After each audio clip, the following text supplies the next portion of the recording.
are at the Damien Echols DNA evidence hearing in West Memphis. We drove all the way to West Memphis, and we are not allowed in the courtroom, but here we are.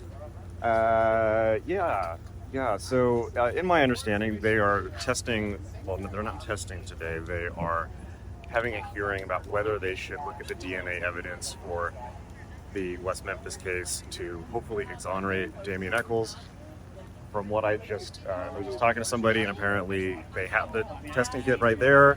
They found DNA evidence from the early 90s, and everyone's hope is that they do the DNA evidence testing, and it shows that he did not commit this crime that he was put on death row for. So here we are. We just drove like 9 hours to get here. No sleep, bad hotel food, really bad coffee. Yeah. Tastes like someone boiled a pack of cigarettes, but here we are.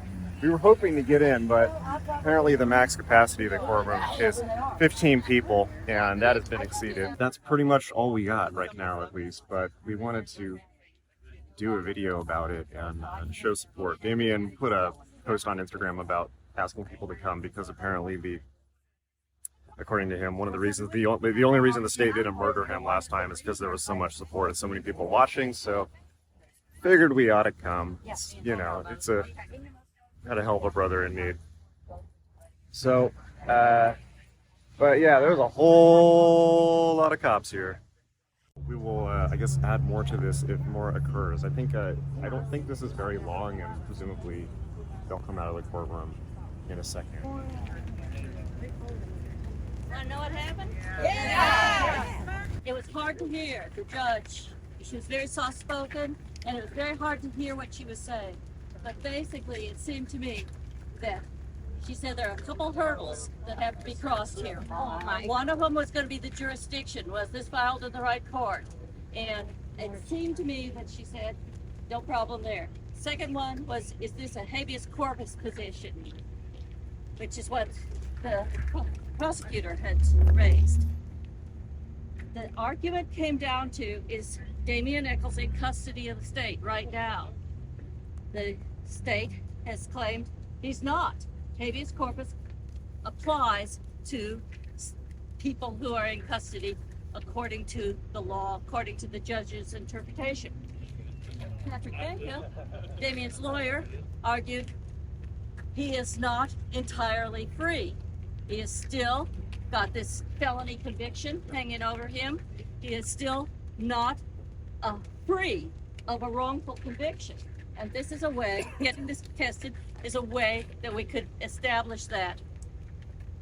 Essentially, as far as I could understand from the judge, and as I said, her voice was muted, so we'll have to see an exact transcript.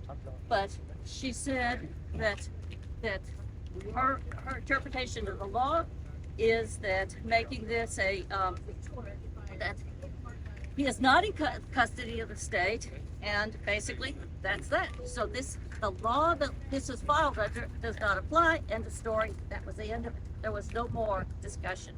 I believe that was frustrating. She mentioned the case where a young man died as a result of testing that woman, and because the statute was followed in that case, that man died.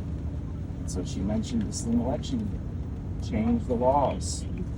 Get out there, change the laws. So this effort that we have here for all these people trying to get things changed, all we need is a simple change in the legislature. The concern here is that there's a prosecutor in there who knows that all of that DNA is tightened in every single one of those ligatures that was attached to those organs. It's not going to be traumatic symptom. Do you feel like a free man right now? Someday get taken out.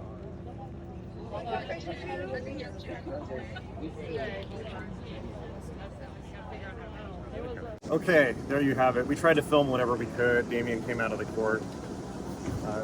courthouse, and he gave a statement. His lawyer gave a statement. They were both very soft-spoken and getting mobbed by people with $18 billion cameras, so it was a little bit hard to get in. We tried to film as much as we could.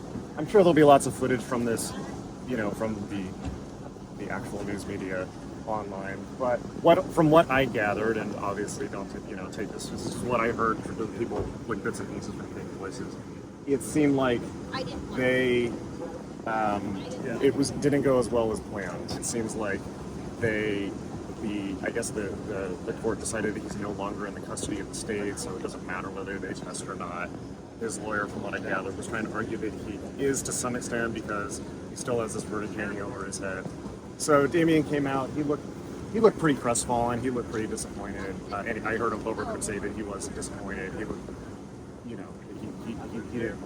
he looked upset. So hopefully this goes well down the road. But that's what happened today. A lot of people out here with support. We met 2 magick students.